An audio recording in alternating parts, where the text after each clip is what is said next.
नमस्कार। लिटकेन 2020 चैनल पर आप सभी दर्शकों का हार्दिक अभिनंदन। हम बातचीत करेंगे एक ऐसे विशेषज्ञ से, एक ऐसे शख्सियत से जो एक मुहिम चला रहे हैं पूरी, और वो मुहिम है पाती लेखन की। पत्र लिखना सिखाना, चाहे वो विद्यालय स्तर पर हो, विश्वविद्यालय स्तर पर हो, कॉलेज स्तर पर हो। और ये मुहिम केवल एक राजस्थान की नहीं है, भारत की अकेले नहीं है, अंतर्राष्ट्रीय स्तर तक इस मुहिम को लेके गए हैं और ये बहुत बड़ा काम कर रहे हैं। और आप हैं डॉक्टर सूरज सिंह नेगी, जो कि सवाई माधोपुर में इस वक्त एडीएम हैं, लेखक हैं, कवि हैं, कथाकार हैं, उपन्यासकार हैं।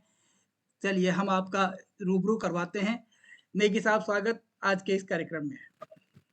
जी सर, आपका स्वागत है। बहुत बहुत आपका आभार। और इस हमारे बातचीत से जुड़े हुए सभी प्रतिभागियों को भी मैं अपनी तरफ से नमन करता हूं। डॉक्टर सूरज सिंह नेगी के साथ हमने पहले भाग में बातचीत की थी और इसी बात को हम आगे बढ़ा रहे हैं अपने इस पार्ट 2 में, पाती अपनों की सपनों की। और ये जो बातचीत है, इसको हमें उम्मीद है आपको बहुत पसंद आएगी, और यदि आपको पसंद आती है तो आप हमारे चैनल को ज़रूर सब्सक्राइब कीजिएगा। चलिए बातचीत शुरू करते हैं डॉक्टर सूरज सिंह नेगी से। 2018 में आपने इसको शुरू किया और हमने टाइटल भी दिया है पाती अपनों की सपनों की, क्योंकि बहुत सारे बातें ऐसी हैं जो हमारे सपनों में होती हैं। हम सपने देखते हैं, उसकी भी हम पाती लिखते हैं, अपनों को लिखते हैं। बहुत सारे ऐसी चीज हैं, लेकिन ये जो चीज है आज के जो नई पीढ़ी है, चाहे हमने एक कोई नई भाषा इजाद कर ली, क्योंकि जब एसएमएस लिखते थे तो शॉर्ट्स में लिखना शुरू किया, और उसके बाद जब से व्हाट्सएप और सोशल मीडिया आया, उसके बाद की तो जो भाषा है वो शायद ऐसी भाषा हो गई है कि जब हम पत्रों में, जब एक जमाना था जब पंडित नेहरू ने इंदिरा प्रियदर्शनी को पत्र लिखते हैं और वो एक अपने आप में अनमोल निधि बनती है। सर्जनात्मक जो प्रवृत्तियां हैं व्यक्ति में जो होती हैं, उनमें यदि हम उनका परिमार्जन कर सकें, उनको कहीं ना कहीं आगे बढ़ा सकें, तो आपकी ये पत्र लेखन की जो लिख दे पाती, ये आगे बढ़ा रही है। निश्चित, इसमें कहीं कोई संदेह नहीं है। और ये बात है कि जब सृजनात्मक प्रवृत्तियों को हम कहीं बढ़ाते हैं, तो हम खुद अपने आप में भी अपना परिशोधन करते हैं, परिमार्जन करते हैं। जब इतनी सारी पातियां आपके पास में आई हैं, उनको आपने पढ़ा है, उनको संपादित किया है, कहीं ना कहीं आपके मन में ये भी आया होगा कि इतने सारी इन पातियों के बीच में कहीं कोई आपकी कहानियां आपके मन में, जहन में आई होंगी, कुछ उपन्यास की बातें आपके जहन में आई होंगी। आप ऐसे होते हैं जो बहुत ही नए होते हैं, हमारे लिए सीखने को मिलते हैं। कई पत्रों को पढ़ते वक्त भावनाओं का जो ज्वार है वो उमड़ पड़ता है। अभी पिछले अक्टूबर 2022 में हमने 2 पुस्तकों का विमोचन किया था सवाई माधोपुर में। एक थी पुस्तक माटी की पुकार। माटी की पुकार का जो केंद्र बिंदु था वो ये था कि जो व्यक्ति है वो जब तक अपने परिवेश में रहता है, गांव गली में रहता है, तब तक उसके लिए वो सोचता है कि मैं बड़ा होकर के ये करूंगा, बड़ा होकर के वो करूंगा। लेकिन जब उसको पर निकल जाते हैं, जब वो उस माटी से जब बिलक हो जाता है, बिछुड़ जाता है, फिर वो माटी उसकी राह तकती रहती है। तो इसको केंद्र में रख करके हमने माटी की पुकार के नाम से वो पुस्तक निकाली। लोगों ने पत्र लिखे, इतने भावपूर्ण पत्र। आप कभी पढ़ेंगे तो कोई कुएं की मुंडेर के रूप में कोई पत्र लिख रहा है आपको। आपके घर के आंगन में कोई पीपल का, बरगद का पेड़ है, मुराई है, आपका की कोई दीवार है, आपका जो चूल्हा है जहाँ पर आप रोटियां बनाते थे वो है, आपका जो प्राइमरी स्कूल है वो आपको पत्र लिख रहा है। तो इतने भावपूर्ण वो पत्र मुझे देखने को मिले।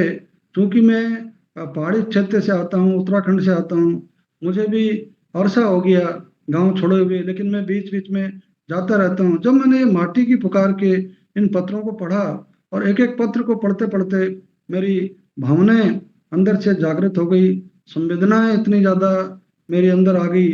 अब मैंने इस बेस पर फिर मैंने जो मेरा नया जो अभी आ रहा है, जो पुस्तक आ रही है, कुछ दिनों में वो आएगी, मेरा बचपन करके मेरा बाल जो संस्मरण है वो मैंने लिखा।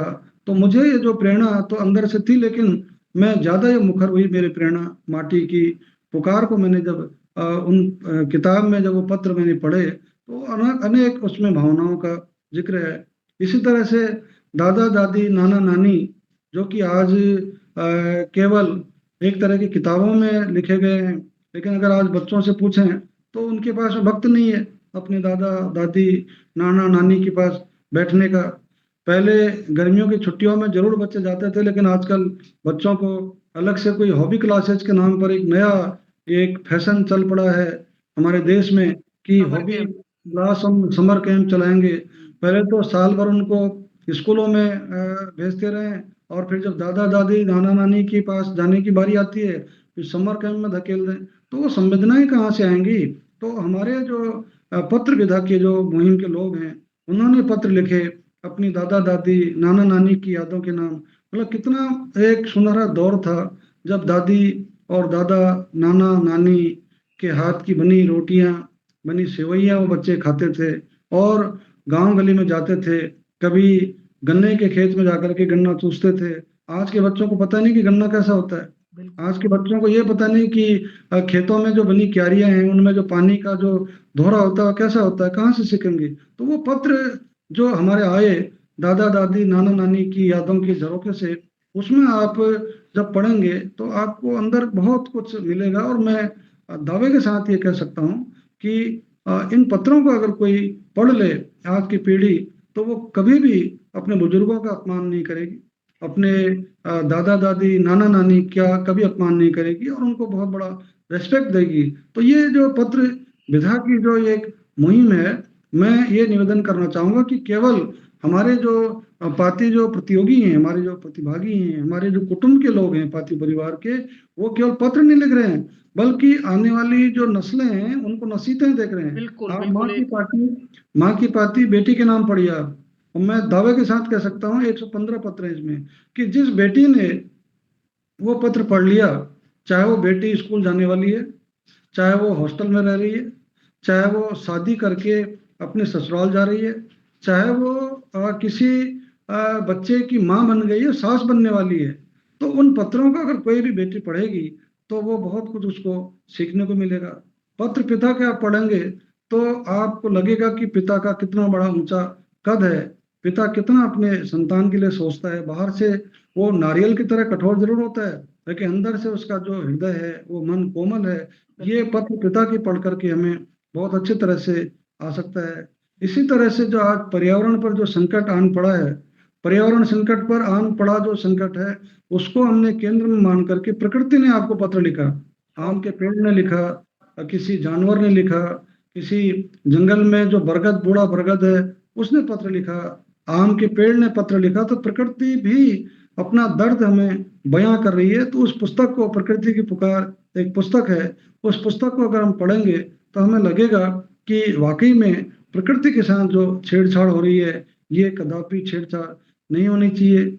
इसी तरह से जो बच्चे थे, टोडा राइसिंग में जब मेरा पोस्टिंग था तो हमने 2000 बच्चों को इकट्ठा करके पत्र लिखवाए, और बच्चे कौन से क्लास के थे, 6ठी से 12वीं तक के। वाह। उन बच्चों ने इतने अच्छे पत्र लिखे, उसके आधार पर एक पुस्तक निकली बच्चों के पत्र। उन बच्चों के पत्र को अगर उस कलेक्शन को अगर पढ़ लिया किसी बच्चे ने, तो निश्चित रूप से मान के चलें वो अपने माता पिता के दुख दर्द को समझेगा। तो जो पाती जो परिवार आज ये काम कर रहा है, मैं नहीं कर रहा हूँ बल्कि मेरा जो पाती परिवार है, जो इतना बड़ा कुटुंब है, वो जो पूरा लगा हुआ है इस क्या नाम आपकी मुहिम में, पूरी मुहिम कवायद चला में, इस मुहिम में, वो केवल महज पत्र नहीं लिख रहे हैं, उनके पत्रों का केवल सिलेक्शन नहीं हो रहा है, उनके पत्रों की केवल पुस्तक नहीं निकल रही है, उनका केवल मंच पर बुला करके उनको पुस्तक नहीं दी जा रही है, मंच पर बुला करके उनको सम्मानित नहीं किया जा रहा है, बल्कि उससे भी कहीं बात जो बड़ी बात है वो ये है कि वो समाज को इतना कुछ दे रहे हैं।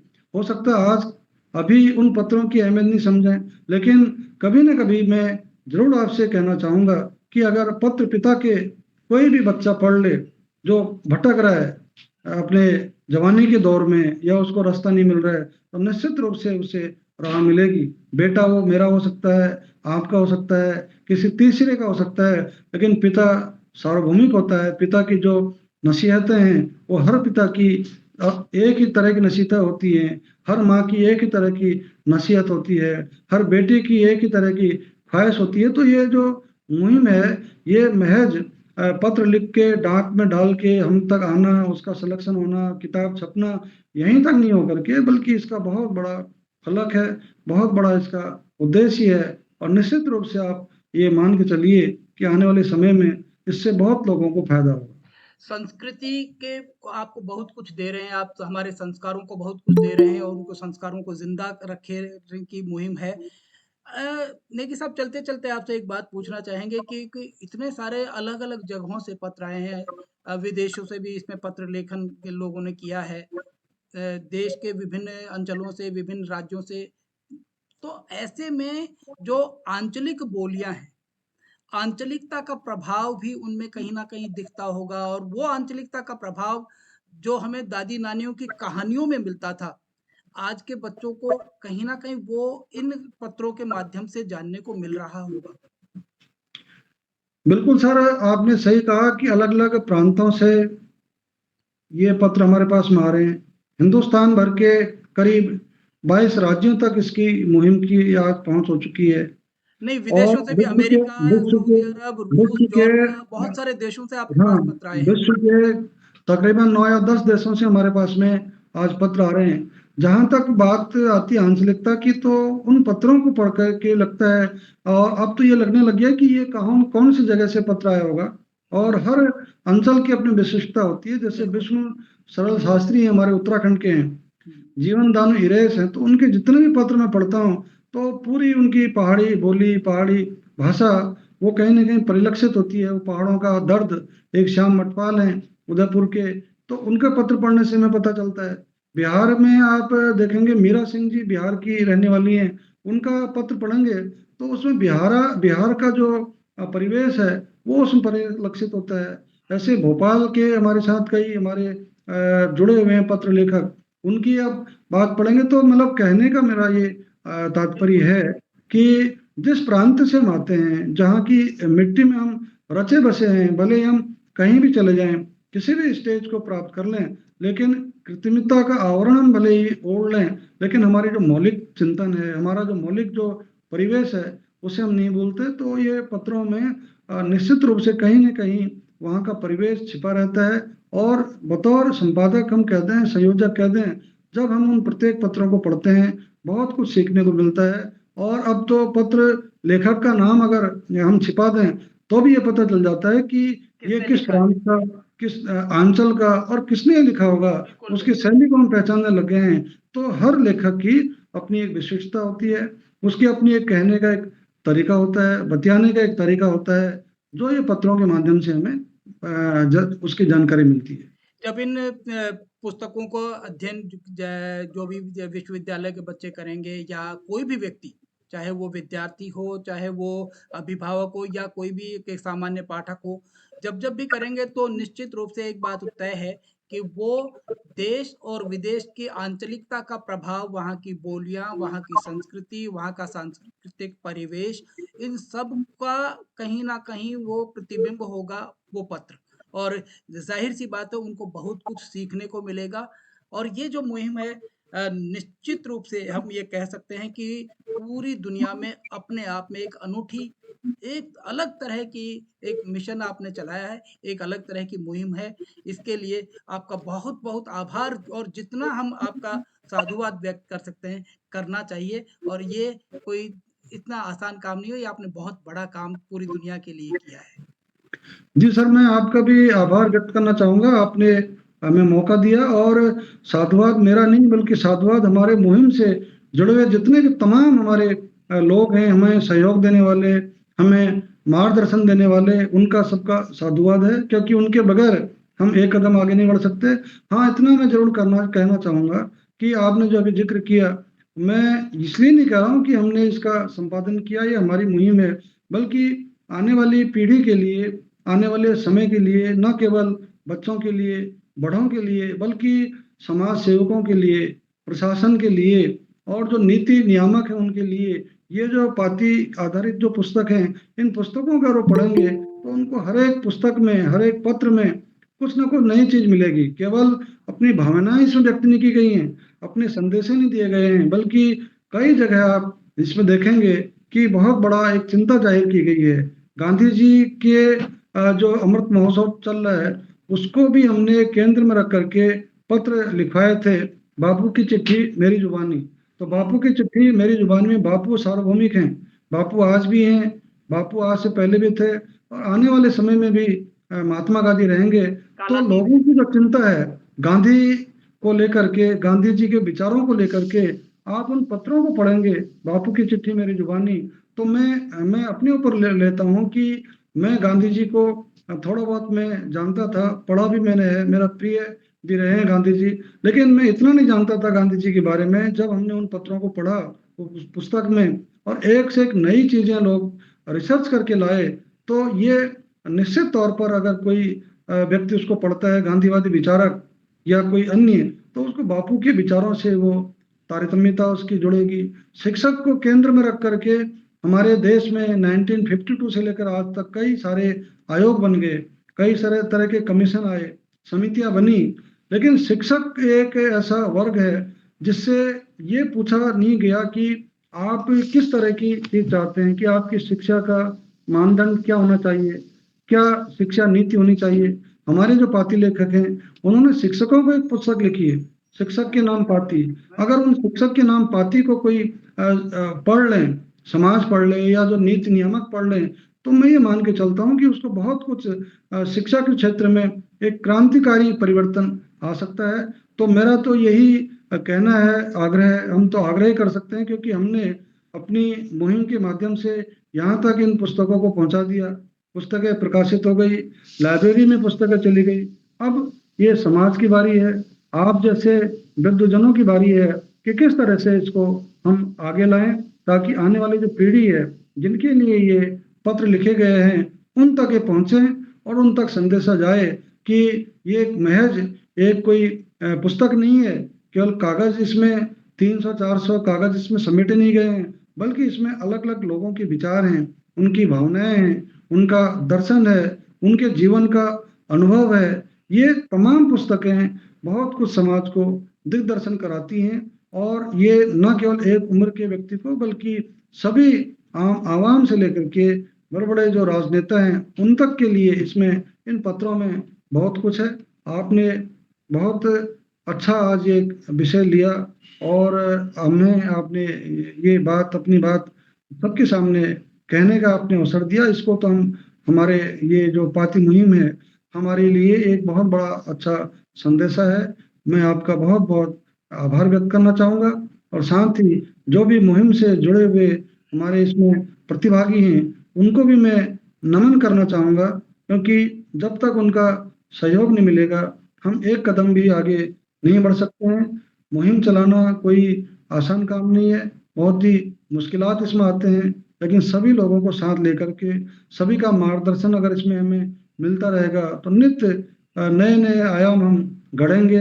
अभी मैं आपको आपके इस चैनल के माध्यम से ही मैं निवेदन करना चाहूँगा कि अब एक पुस्तक आ रही है, लिख दूं पाती यादों के गलियारे से। हाँ, क्या बात। ये जो पुस्तक आप पढ़ेंगे तो आप, मैं इसको आजकल पढ़ रहा हूँ, तो ये प्रत्येक प्रतियोगी परीक्षा देने वाले के लिए, बच्चे के लिए बहुत ही ये कि तरह का ज्ञान का भंडार होगा। उन चीजों के बारे में, हम उस शहर में रह रहे हैं लेकिन हमको बरसों हो गए, बुढ़ापा आ गया, लेकिन उस चीज के बारे में हम पूरी, हमें जिज्ञासा जरूर रहती है लेकिन उसके बारे में जानते नहीं। घंटाघर अजमेर का कैसे बना, टोंक में घंटाघर कैसे बना, सुनहरी कोठी हम प्रतियोगिता परीक्षा में आती है लेकिन उसके पीछे क्या इतिहास है, इंडिया गेट के पीछे क्या इतिहास है, किसी शहर के पीछे क्या इतिहास है। तो हमारे जो पत्र मुहिम के जो लोग हैं उन्होंने अलग अलग चीजें वो खोज करके लाए हैं। इस पुस्तक में निश्चित रूप से बहुत कुछ चीज देखने को मिलेगी। अब जो हमारी एक नई प्रतियोगिता हमने अभी घोषित की है वो माँ को केंद्र में रख करके की है, लिख दूं पाती मेरी माई को। तो ये आप पत्र अगर इसको आप पुस्तक के रूप में आएगी तो आप देखेंगे कि माँ के लिए हमारे मन में कितना सम्मान होता है, कितनी भावनाएं होती हैं। तो ये जो पत्र विधा का जो दौर है, हमारे सभी सुधीजन इतनी मेहनत करते हैं, बहुत ज़्यादा मेहनत से पत्र लिखने में आता है। कानवा साहब आप स्वयं एक बहुत बड़े नामचीन लेखक हैं, विद्वान हैं, और आप जानते हैं कि जब लिखने बैठता है आदमी, व्यक्ति, तो उसको शब्द ढूंढने पड़ते हैं, कई कई रातें उसको काली करनी पड़ती हैं और एक एक पैराग्राफ लिखने के लिए कई दिनों का वक्त लगता है, लेकिन हमारे पाती लेखकों को मैं हमेशा नमन करता रहता हूँ कि जब वो पत्र लिखने बैठते हैं तो 10-10 पेज के पत्र भी हमारे पास में आते हैं। उनकी भावनाओं का ज्वार उसमें उमड़ करके आता है, उनका अक्स उसमें दिखता है। तो ये पूरा मुहिम है, पूरी जो कवायद चल रही है हमारी पाती मुहिम की, इसमें सभी लोगों का अपना-अपना प्रत्यक्ष में अप्रत्यक्ष में योगदान है। पुस्तक के प्रकाशन की बात आप कहेंगे, वो अभी ज़िक्र नहीं आया, तो अभी तक 11 पुस्तकें हमारी प्रकाशित हो गई हैं। इन पुस्तकों को प्रकाशित करने में हमारे जो पत्र मुहिम के जो लोग हैं, वो सहयोग दे रहे हैं।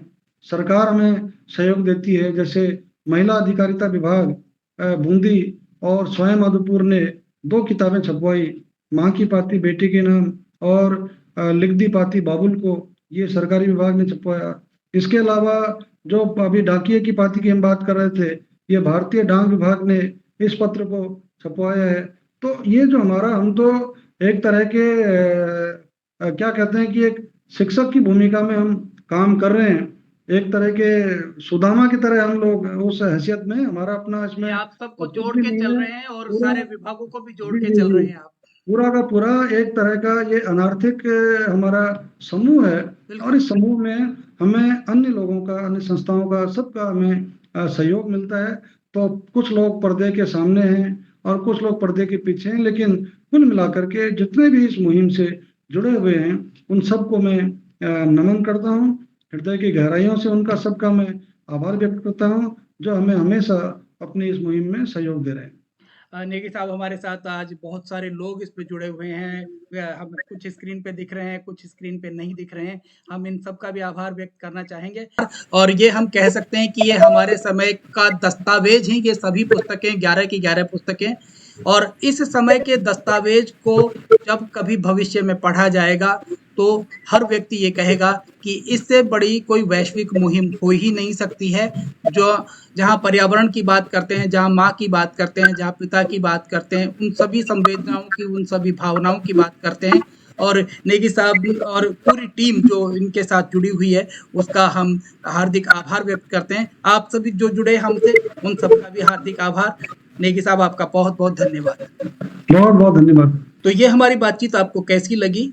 हमें इंतज़ार रहेगा आपकी प्रतिक्रियाओं का। और ये प्रतिक्रियाएँ आप हमारे यूट्यूब चैनल पर, जब आप इस वीडियो को देख रहे हैं, तो उसके कमेंट बॉक्स में जाके आप लिख सकते हैं। और यदि ये पसंद आती है, तो आप हमें लाइक करें और हमारे चैनल को ज़रूर सब्सक्राइब करें। याद रखिए, लिटकेन 2020, LITKAN 2020, ये चैनल हमारा है। और इस चैनल पर हम इसी तरह की बातें आगे भी लेके आते रहेंगे। कुछ नई, कुछ अलग तरह की बातें, कुछ अनूठी बातें, जैसे आज आपने सुनी पाती के बारे में, पत्र के बारे में, ठीक इसी तरह की कुछ और नई बातें हर बार हम लेके आएँगे। आप सबने हमें समय दिया, आप सबने हमें ये चैनल देखा, आपका सबका बहुत-बहुत आभार। धन्यवाद।